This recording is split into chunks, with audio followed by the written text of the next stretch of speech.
muslimin jamaah salat Jumat yang mulia. Tak hentinya kita memuji Allah Azza wa Jalla, penguasa alam semesta, pengatur kehidupan kita, yang memberikan dan menjamin rezeki kita. Karena itu kita menyembahnya dengan ta'abbudi yang setulusnya dan sesempurnanya pada Rasulullah sallallahu alaihi wasallam yang telah mendidik kita baik ketika beliau masih menyatu jiwa dan raga maupun pasca beliau wafat ke hadirat Allah Subhanahu wa taala.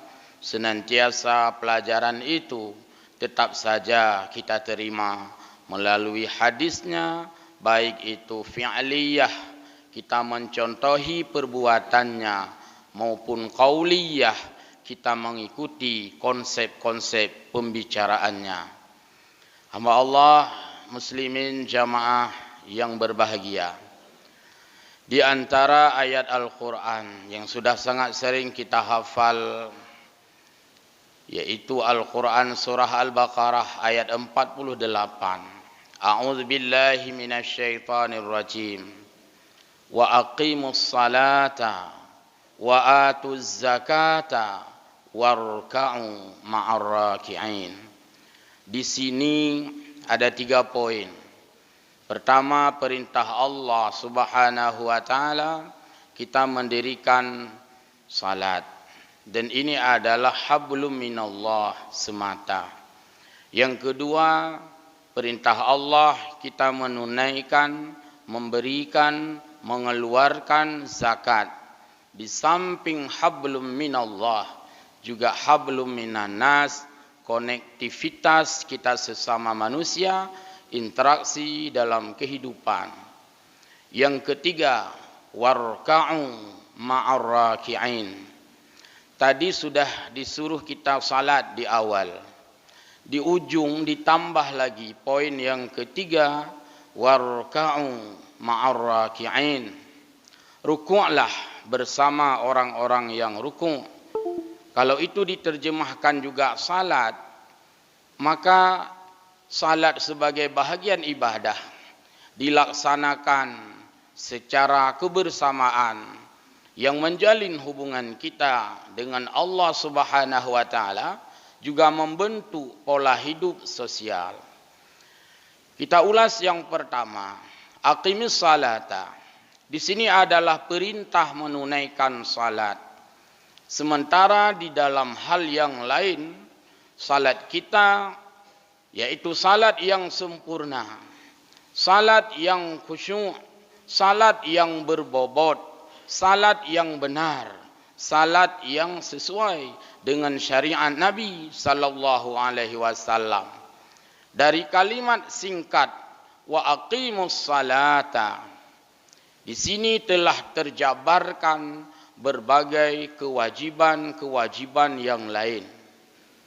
Hanya dengan kalimat singkat, dirikanlah salat, di sini mengandung perintah belajarlah salat dari segi ilmu pengetahuan.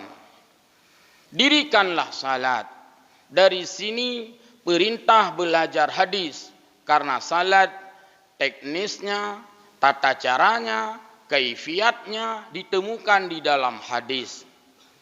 Aqimis salata, dirikanlah salat, di sini membutuhkan sarana dan prasarana. Salah satu syarat sah salat yaitu suci tempat, suci pakaian, dan suci diri kita sendiri. Di sini membutuhkan ilmu tentang najasah.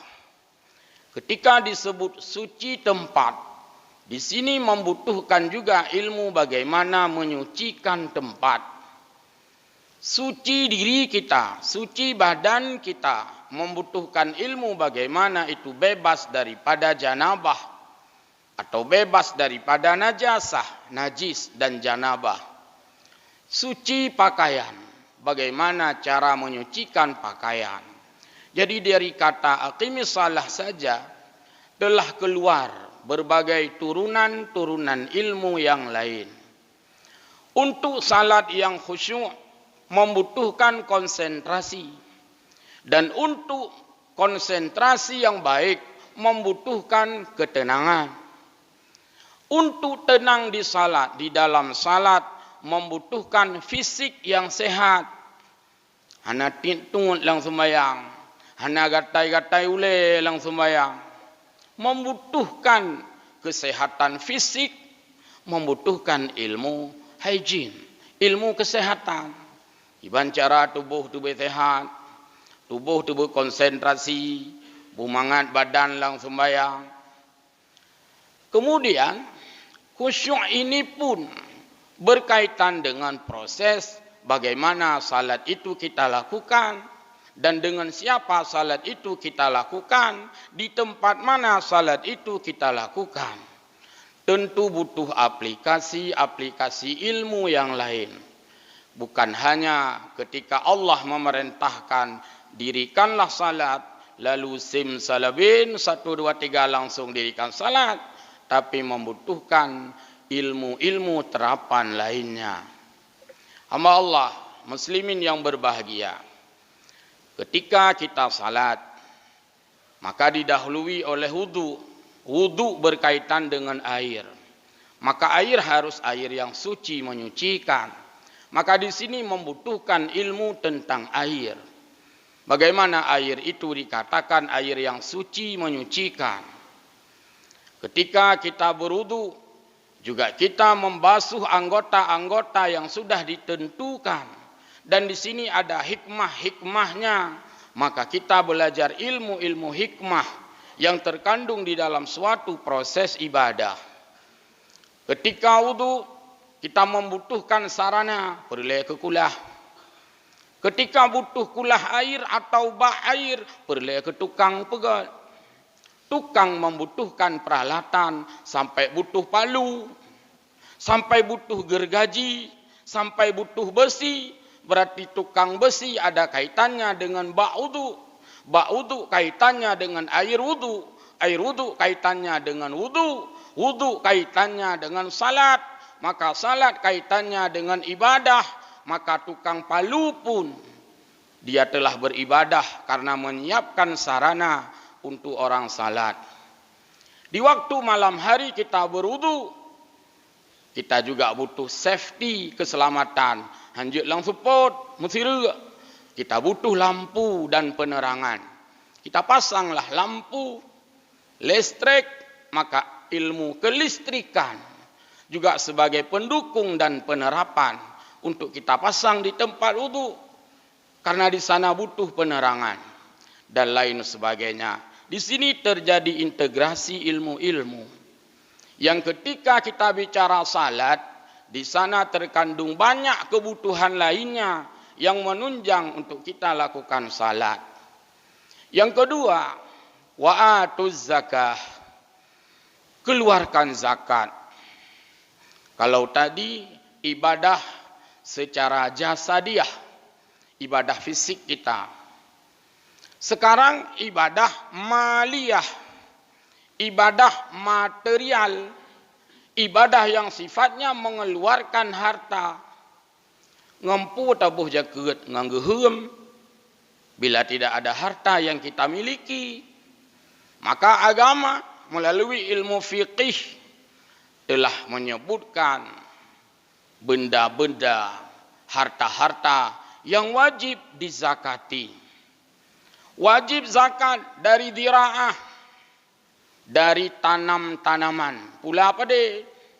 Ketika kita pingin untuk mengeluarkan zakat dari penghasilan padi misalnya, maka kita butuh ilmu yang lain. Bagaimana supaya padi tumbuh dan dia memiliki hasil yang baik, butuh lagi kepada ilmu pertanian.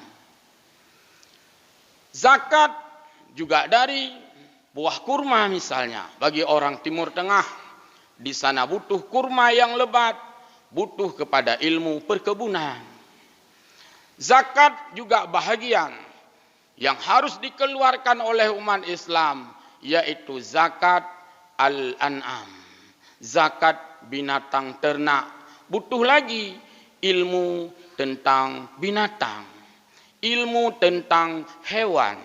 Maka di sini ketika keluarkan zakat, bukan hanya zakat itu yang kita camkan, tapi perolehan zakat yang memastikan itu ditopang oleh ilmu-ilmu yang lain.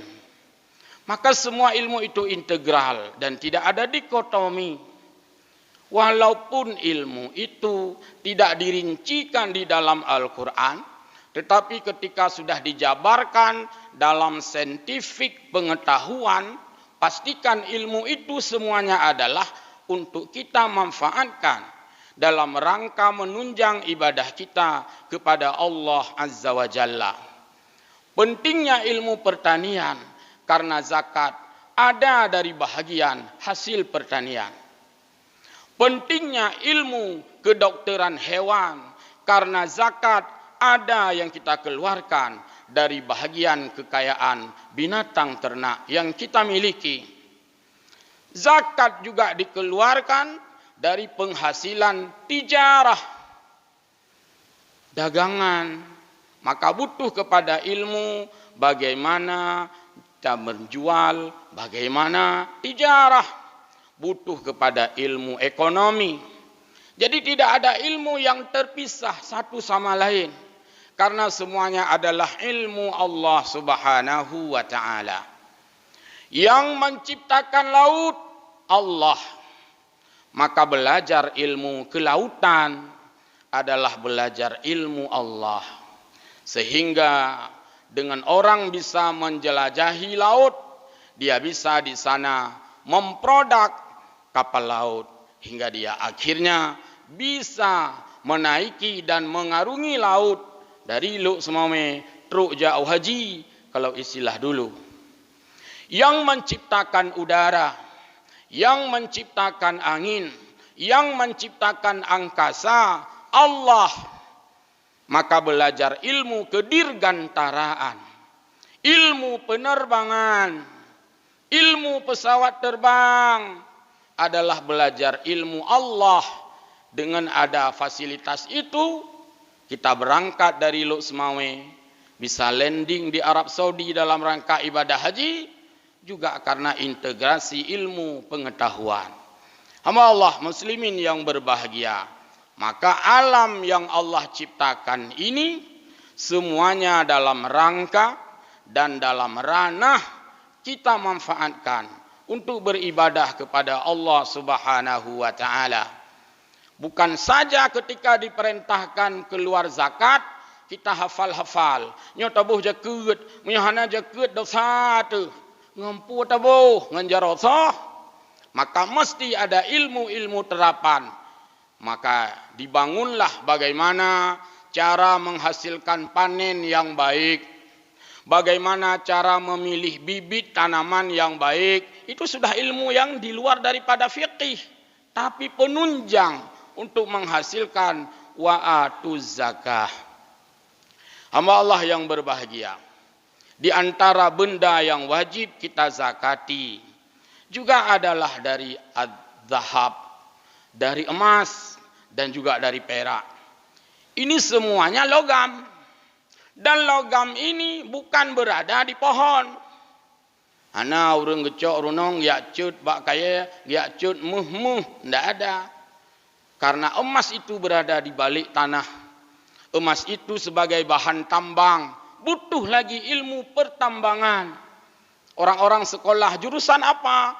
Jurusan pertambangan dan energi. Itu semua untuk ibadah. Emas itu bukan seperti damita kulat pak, itu mau hotel bengah. Tapi ada di dalam tanah, berarti belajar ilmu pertanahan. Belajar ilmu pertambangan. Semuanya dalam ranah kita beribadah untuk mengaplikasikan dan merealisasikan wa'atuz zakah.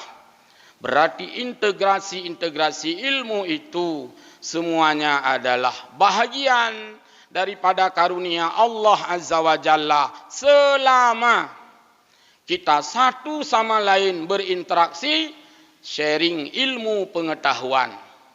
Urang je semua beut, ge pegah hukum zakat wajib, tapi dia bukan penambang. Maka orang yang penambang menghasilkan emas. Urang semua beut, ge pegah zakat hewan wajib, tapi dia bukan peternak. Peternak menghasilkan ternak, lalu dia keluarkan zakat. Ini namanya interaksi ilmu-ilmu. Apabila tidak ada interaksi ilmu, maka tidak bisa diaplikasikan perintah-perintah Allah. Waktu kita baca ayat wa'atu zakah, keluarkan zakat, bukan kita sendiri yang bisa memproduk barang-barang atau benda-benda yang dizakati.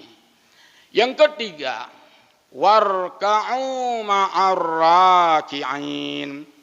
Kalau kita lihat terjemahnya, ruku'lah bersama orang-orang ruku'. Sebenarnya ruku' itu bahagian daripada salat juga.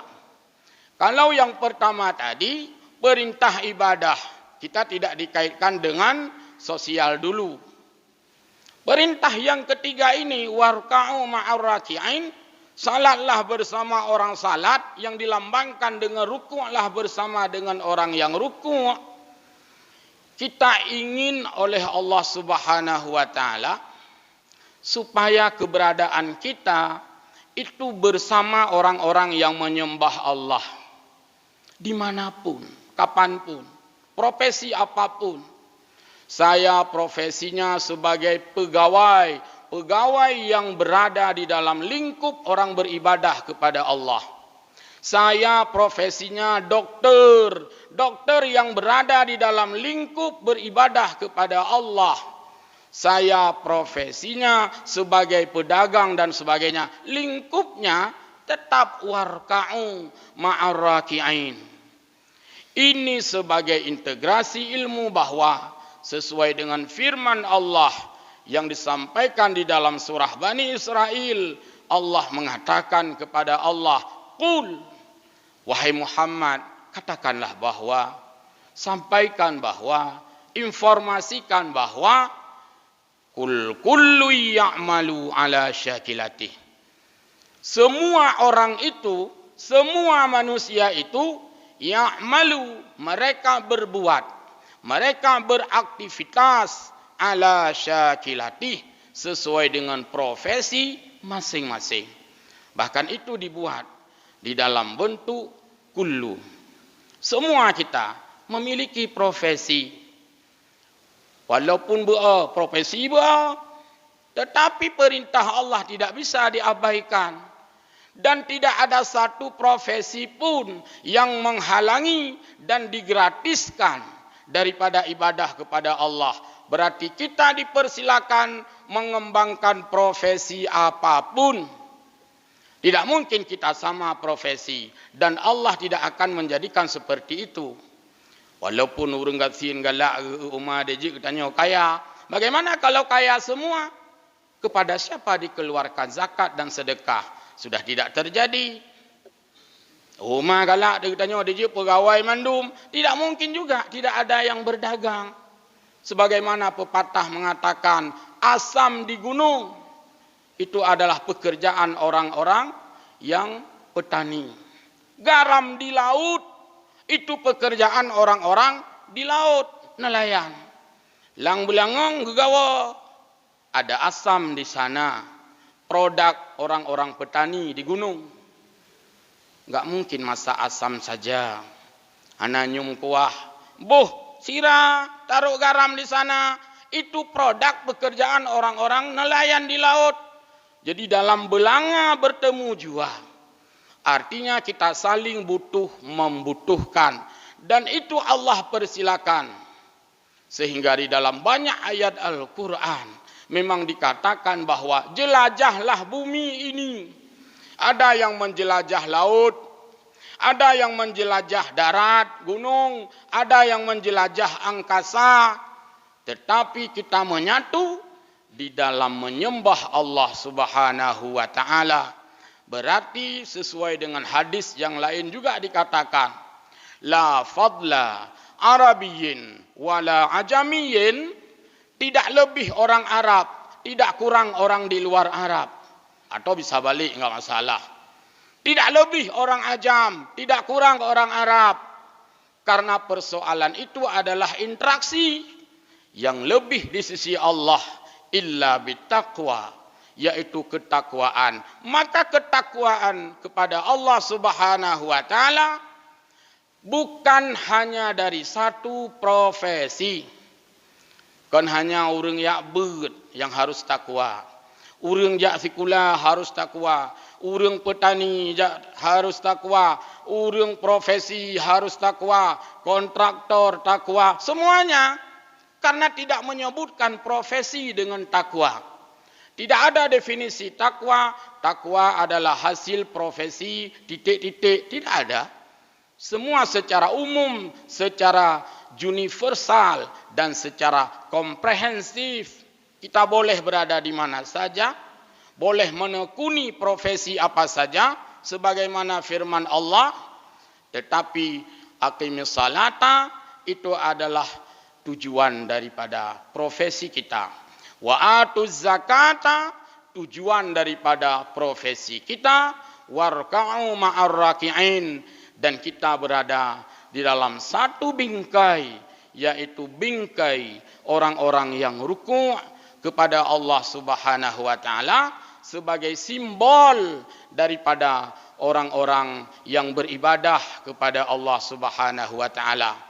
Saat kita duduk seperti ini kita sedang menyatukan persepsi kepada Allah. Saat nanti setelah salat, fa idza qudiyatis salah, setelah salat Jumat, fantatiru fil ardi, Allah persilakan kita. Kita lihatlah bagaimana nanti kita ini bubar. Nah, cok tilap udik motor iho kantu. Cok tilap udik motor iho bak kedai koh. Cok motor udik tilap iho ublang. Iho yak mukat. Itu bertebaran di atas bumi. Tapi di waktu-waktu salat kita kembali lagi. Maka dari ayat yang sangat singkat ini menjabarkan bahwa Allah telah memberikan kita peluang hidup luas dan juga hidup luas, tetapi persepsi dan kesamaan kita ada pada ranah ibadah kepada Allah Subhanahu wa taala. Mudah-mudahan mau'izah singkat ini ada manfaat bagi kita semua untuk memperkuat komitmen kita beribadah melalui berbagai macam latar belakang, profesi dan ilmu yang kita miliki. Wallahul muwaffiq ila aqwamit thariq.